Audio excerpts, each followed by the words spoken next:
Item ಯಾವುದೇ ಇರಲಿ try ಮಾಡಿ ಆಚಿ ಚಿಕನ್ ಮಸಾಲಾ. ರಾಜ್ಯದಲ್ಲಿ ಉಪಚುನಾವಣೆಯ ಅಖಾಡ ರಂಗೇರಿದೆ.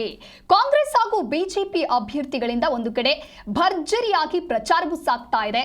ಬಾಗಲಕೋಟೆಯ ಮೇಟಿಹಾಗೆ ಚರಂತಿಮಠ ಜಿದ್ದಾಜಿದ್ದಿನ ಪ್ರಚಾರವಾಗ್ತಾ ಇದೆ. ದಾವಣಗೆರೆಯಲ್ಲಿ ಕಾಂಗ್ರೆಸ್ ವೋಟು ವಿಭಜನೆಯ ಭೀತಿಯೂ ಕೂಡ ಒಂದು ಕಡೆ ಎದುರಾಗಿದೆ. ಒಂದು ಕಡೆ ಸಮರ್ಥಾಗಿ ಶ್ರೀನಿವಾಸ್ ದಾಸ ಕರಿಯಪ್ಪ ಜಿದ್ದಾಜಿದ್ದಿನ ಪೈಪೋಟಿಯಲ್ಲಿದ್ದಾರೆ. ಉಪಚುನಾವಣೆಯ ಅಖಾಡ ಈ ರೀತಿಯಾಗಿ ಮುಂದುವರಿತಾ ಇದೆ. ಏಪ್ರಿಲ್ 19ರಂದು ಚುನಾವಣೆ ನಡೆಯಲಿದ್ದು ಮೇ 4ರಂದು ಫಲಿತಾಂಶ ಹೊರಬೀಳಲಿದೆ. ಹಾಗಾಗಿ ಬಾಗಲಕೋಟೆ ಹಾಗೆ ದಾವಣಗೆರೆ ಎರಡು ಕ್ಷೇತ್ರಗಳಲ್ಲಿಯೂ ಕೂಡ ಈಗ ಒಂದು ರೀತಿ ಸಿಕ್ಕಾಪಟ್ಟೆ ಕಾಂಪಿಟೇಷನ್ ಕೂಡ ಇದೆ. ಶಾಮನೂರು ಶಿವಶಂಕರಪ್ಪ ಕುಟುಂಬ ಜೊತೆಗೆ ಅಲ್ಪಸಂಖ್ಯಾತರ ನಡುವೆ ಸಾಕಷ್ಟು ಫೈಟ್ ನಡೆದಿತ್ತು ಟಿಕೆಟ್ ವಿಷಯವಾಗಿ. ಅದಾದ ನಂತರದಲ್ಲಿ ಕಾಂಗ್ರೆಸ್ ಅಭ್ಯರ್ಥಿಯಾಗಿ ಎಂ ಸಮರ್ಥ ಶಾಮನೂರು ಅವರಿಗೆ ಟಿಕೆಟ್ ಸಿಗುತ್ತೆ. ಅದಾದ ನಂತರದಲ್ಲಿ ಬಿಜೆಪಿಗೆ ಶ್ರೀನಿವಾಸ್ ದಾಸ್ ಕರಿಯಪ್ಪ ಅವರಿಗೂ ಕೂಡ ಟಿಕೆಟ್ ಸಿಗುತ್ತೆ. ಇನ್ನು ಬಾಗಲಕೋಟೆ ವಿಚಾರಕ್ಕೆ ಬಂದ್ರೆ ಕಾಂಗ್ರೆಸ್ನಲ್ಲಿ ಉಮೇಶ್ ಮೇಟಿ ಆದ್ರೆ, ಇನ್ನು ಬಂಡಾಯದ ಅಭ್ಯರ್ಥಿಯಾಗಿಯೂ ಕೂಡ ಗೋವಿಂದರಾಜ್ ಬಳ್ಳಾರಿ ಅವರು ಈಗ ಕಾಂಪಿಟೇಷನ್ ಕೊಡ್ತಾ ಇರೋದು. ಹಾಗಾಗಿ ಇವತ್ತು ನಾಮಪತ್ರ ವಾಪಸ್ ಪಡೆಯೋದಕ್ಕೆ ಕೊನೆಯ ದಿನವಾಗಿರೋದ್ರಿಂದ ವಾಪಸ್ ಪಡೆಯಲ್ಲ ಅನ್ನುವಂತಹ ನಿಟ್ಟಿನಲ್ಲಿಯೇ ಕೂಡ ಅವರು ಮಾತುಗಳನ್ನ ಆಡ್ತಾ ಇದ್ದಾರೆ. ಹಾಗಾಗಿ ರಂಗೇರಿದೆ ಒಂದು ರೀತಿ ಉಪಚುನಾವಣೆಯ ಅಖಾಡ. ಕಾಂಗ್ರೆಸ್ ಹಾಗೂ ಬಿಜೆಪಿ ಅಭ್ಯರ್ಥಿಗಳಿಂದ ಭರ್ಜರಿಯಾದ ಪ್ರಚಾರ ಸಾಗ್ತಾ ಇದೆ.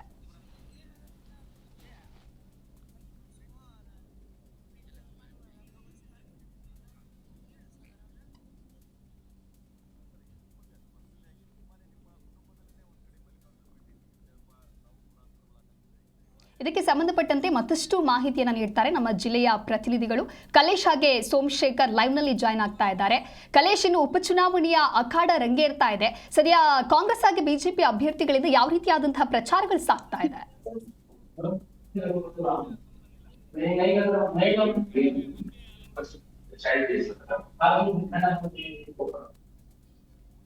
ಕಲೇಶ್, ವಾಯ್ಸ್ ಕೇಳಿಸ್ತಿದ್ಯಾ? ದಿವಸಿ ನಿಜಕ್ಕೂ ದಾವಣಗೆರೆ ದಕ್ಷಿಣ ವಿಧಾನಸಭಾ ಕ್ಷೇತ್ರದಲ್ಲಿ ಕಾಂಗ್ರೆಸ್ ಮತ್ತು ಬಿಜೆಪಿ ನಡುವೆ ಸಾಕಷ್ಟು ಪೈಪೋಟಿ ಇದೆ ಅಂತಾನೆ ಹೇಳ್ಬೋದು. ಯಾಕಂದ್ರೆ ಕಾಂಗ್ರೆಸ್ ಪಕ್ಷದಿಂದ ಏನು ಶಾಮನೂರು ಕುಟುಂಬಕ್ಕೆ ಒಂದು ಟಿಕೆಟ್ ಅನ್ನ ನೀಡಿದ್ರು. ಈಗ ಸಮರ್ಥಗೆ ಟಿಕೆಟ್ ನೀಡಿರುವ ಕಾರಣ ಅಲ್ಪಸಂಖ್ಯಾತರಲ್ಲಿ ಸಾಕಷ್ಟು ಅಸಮಾಧಾನ ಕೂಡ ಉಂಟಾಗಿದೆ. ಈ ಹಿನ್ನೆಲೆಯಲ್ಲಿ ಇದೀಗ ಸಾದಿಕ್ ಪೈಲ್ವಾನ್ ಅವರು ನಿನ್ನೆ ಕೂಡ ಹೇಳಿದ್ರು, ನಾನು ಯಾವುದೇ ಕಾರಣಕ್ಕೂ ಸಹ ನಾನು ನಾಮಪತ್ರವನ್ನ ವಾಪಸ್ ಪಡೆಯುವುದಿಲ್ಲ ಅಂತ ಹೇಳಿ. ಹೀಗಾಗಿ ಕಾಂಗ್ರೆಸ್ಗೆ ಸ್ವಲ್ಪ ಇದು ಸಾಕಷ್ಟು ಕಷ್ಟ ಆಗ್ಬೋದು. ಯಾಕಂದ್ರೆ ಅಲ್ಪಸಂಖ್ಯಾತರ ಮತಗಳು ಡಿವೈಡ್ ಆದ್ರೆ ಕಾಂಗ್ರೆಸ್ಗೆ ಹಿನ್ನಡೆ ಉಂಟಾಗುವ ಸಾಧ್ಯತೆ ಹೆಚ್ಚಾಗಿದೆ.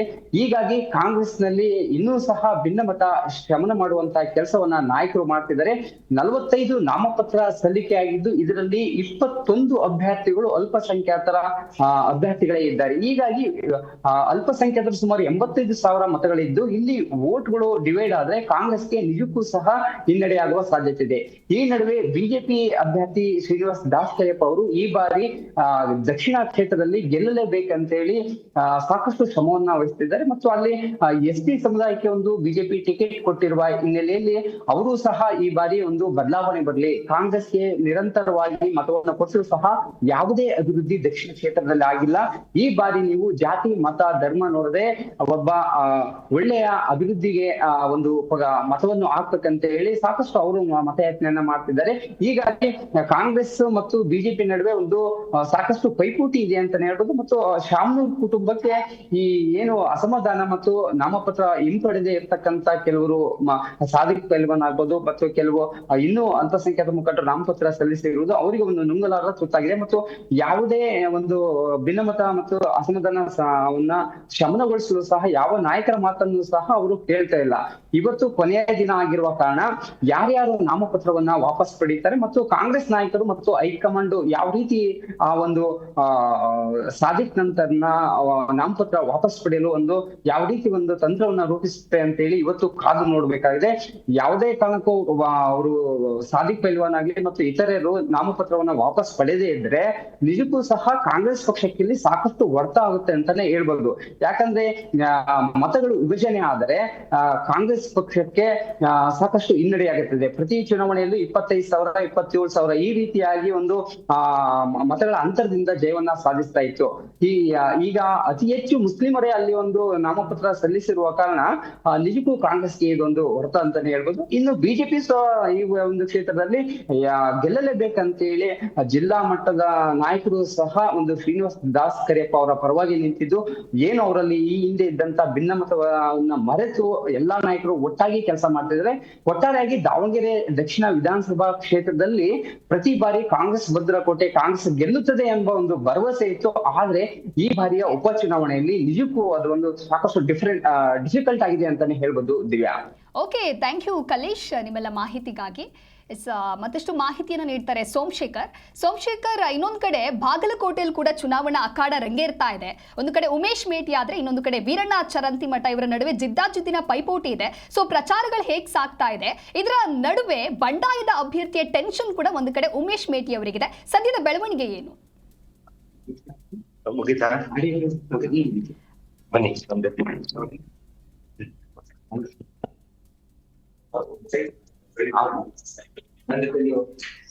ಸೋಮಶೇಖರ್, ಧ್ವನಿ ಕೇಳಿಸ್ತಿದ್ಯಾ? ಮೇಡಮ್, ನಿಮ್ಮ ಪ್ರಶ್ನೆ ಕೇಳಿದೆ, ಉತ್ತರ ಕೇಳ್ತಾ ಇದೆಯಾ? ಧ್ವನಿ ಕೇಳ್ತಾ ಇದೆ ತಮಗೆ? ಎಸ್ ಸರ್, ಇನ್ನು ಬಾಗಲಕೋಟೆಯಲ್ಲೂ ಕೂಡ ಈಗ ಚುನಾವಣಾ ಅಖಾಡ ರಂಗೇರ್ತಾ ಇದೆ. ಒಂದು ಕಡೆ ಉಮೇಶ್ ಮೇಟಿ ಆದ್ರೆ ಇನ್ನೊಂದು ಕಡೆ ವೀರಣ್ಣ ಚರಂತಿಮಠ ಅವರ ಜಿದ್ದಾಜಿದ್ದಿನ ಪೈಪೋಟಿ ಇದ್ದು ಪ್ರಚಾರವೂ ಕೂಡ ಹೇಗೆ ಸಾಗ್ತಾ ಇದೆ. ಜೊತೆಗೆ ಇದರ ನಡುವೆ ಮೇಟಿ ಅವರಿಗೆ ಈಗ ಬಂಡಾಯ ಅಭ್ಯರ್ಥಿಯಾಗಿ ಏನು ಕಣಕ್ಕೆ ಇಳಿದಿದ್ದಾರೆ, ಅವರ ಒಂದು ಟೆನ್ಷನ್ ಯಾವ ರೀತಿ ಆಗದೆ?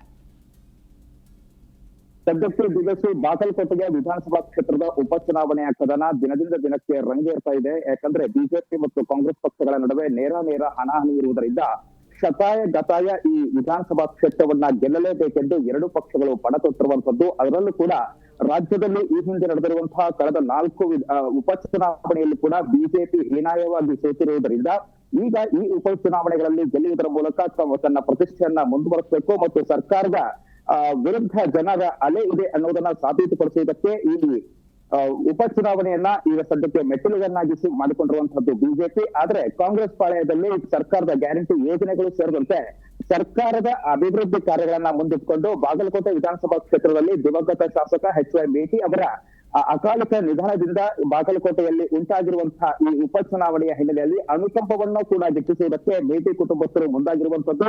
ವಿಧಾನಸಭಾ ಕ್ಷೇತ್ರ ವ್ಯಾಪ್ತಿಯಲ್ಲಿ ಕಾಂಗ್ರೆಸ್ ಮತ್ತು ಬಿಜೆಪಿ ಭರ್ಜರಿ ಪ್ರಚಾರವನ್ನ ಆರಂಭಿಸಿದೆ.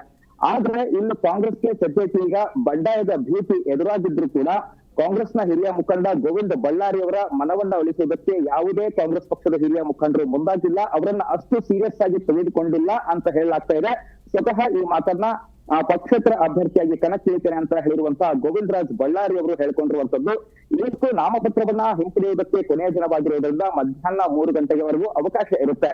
ಇನ್ನು ರಾಜಕೀಯದಲ್ಲಿ ಏನು ಬೇಕಾದರೂ ಬದಲಾವಣೆ ಆಗಬಹುದು. ಕೊನೆ ಹಂತದ ಕಸರತ್ತುಗಳ ಹಿನ್ನೆಲೆಯಲ್ಲಿ ಯಾವೆಲ್ಲ ಬೆಳವಣಿಗೆಗಳು ಆಗ್ತವೆ ಅನ್ನೋದು ಮಾತ್ರ ಸದ್ಯಕ್ಕೆ ಪ್ರಶ್ನೆಯಾಗಿ ಇರುವಂತದ್ದು. ಯಾಕಂದ್ರೆ ಕೊನೆ ಹಂತದಲ್ಲೂ ಕೂಡ ಗೋವಿಂದರಾಜ್ ಬಳ್ಳಾರಿ ಅವರು ತಮ್ಮ ನಾಮಪತ್ರವನ್ನ ಹಿಂಪಡೆಯಬಹುದೆಂದು ಹೇಳಲಾಗ್ತಾ ಇದೆ. ಯಾಕಂದ್ರೆ ಕಾಂಗ್ರೆಸ್ ಪಕ್ಷಕ್ಕೆ ಬಂಡಾಯವಾಗಿ ನಿಂತು ಅವರು ಸೋಲನ್ನ ಅನುಭವಿಸಿದ್ರೆ ಅವರು ಮುಜುಗರಕ್ಕೆ ಒಳಗಾಗ್ತಾರೆ. ಒಂದ್ ವೇಳೆ ಕಾಂಗ್ರೆಸ್ ಪಕ್ಷಕ್ಕೆ ಏನಾದ್ರೂ ಹೆಚ್ಚಿನ ಮತಗಳನ್ನ ತೆಗೆದುಕೊಂಡು ಕಾಂಗ್ರೆಸ್ ಪಕ್ಷಕ್ಕೆ ಬಂಡಾಯದ ಬಿಸಿ ಮುಟ್ಟಿಸಿದ್ರೆ ಅದು ಕಾಂಗ್ರೆಸ್ಗೆ ಬಿಸಿ ತುಪ್ಪವಾಗುತ್ತೆ. ಆದ್ರೆ ನಮಗಿರುವ ಮಾಹಿತಿಯ ಪ್ರಕಾರ ಕಾಂಗ್ರೆಸ್ನ ಅಧ್ಯಕ್ಷರು ಸೇರಿದಂತೆ ಕಾಂಗ್ರೆಸ್ನ ಹಿರಿಯ ಮುಖಂಡರು ಯಾರು ಕೂಡ ಇದನ್ನ ಅಷ್ಟು ಸೀರಿಯಸ್ ಆಗಿ ತೆಗೆದುಕೊಂಡಿಲ್ಲ. ಆದ್ರೆ ಕೊನೆ ಹಂತದ ಮಾತುಕತೆ ಮೂಲಕ ಅವರನ್ನ ಸಮಾಧಾನಪಡಿಸಿ ಮನವೊಲಿಸಿ ಅವರ ನಾಮಪತ್ರವನ್ನ ಹಿಂಪಡೆಯುವುದಕ್ಕೆ ಅವರಿಗೆ ಮನವನ್ನ ಒಲಿಸ್ತಾರೆ ಅನ್ನೋ ಮಾತಿದೆ. ಇತ್ತ ಬಿಜೆಪಿ ಪಾಳೆಯದಲ್ಲಿ ಅಭ್ಯರ್ಥಿಯಾಗಿ ಕಣಕ್ಕಿಳಿರುವಂತಹ ಡಾಕ್ಟರ್ ವೀರಣ್ಣ ಚರಂತಿಮಠ ಅವರು ಬಿರುಸಿನ ಪ್ರಚಾರವನ್ನ ಆರಂಭಿಸಿದ್ದಾರೆ.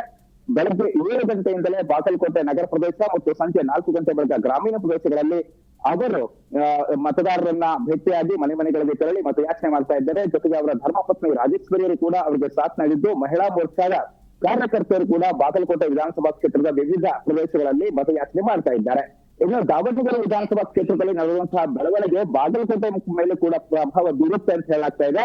ಮುಸ್ಲಿಂ ಸಮಾಜದ ಬಾಂಧವರ ನಡೆ ಏನಾಗುತ್ತೆ ಅನ್ನೋದು ಕೂಡ ಅಷ್ಟೇ ಇಲ್ಲಿ ನಿಗೂಢವಾಗಿರುವುದರಿಂದ ಈ ಎಲ್ಲಾ ಬೆಳವಣಿಗೆಗಳಿಗೆ ನಾಳೆ ಮತ್ತೆ ಒಂದಿಷ್ಟು ಘಟನಾವಳಿಗಳು ಮುಂದೆ ಬಂದಾಗ ಮುಂದೆ ಯಾವ ರೀತಿ ವಿಧಾನಸಭಾ ಕ್ಷೇತ್ರದಲ್ಲಿ ಮತದಾರರ ಮನ ಪರಿವರ್ತನೆ ಆಗುತ್ತೋ ಅಥವಾ ಬಿಜೆಪಿ ಅಥವಾ ಕಾಂಗ್ರೆಸ್ ಕಡೆಯವರ ಮನಸ್ಸು ವಾಲುತ್ತೋ ಅನ್ನೋದು ಮಾತ್ರ ಸದ್ಯಕ್ಕೆ ನಿಗೂಢವಾಗಿದೆ. ದಿವಸವೇ ಓಕೆ, ಥ್ಯಾಂಕ್ ಯು ಸೋಮಶೇಖರ್ ನಿಮ್ಮೆಲ್ಲ ಮಾಹಿತಿಗಾಗಿ.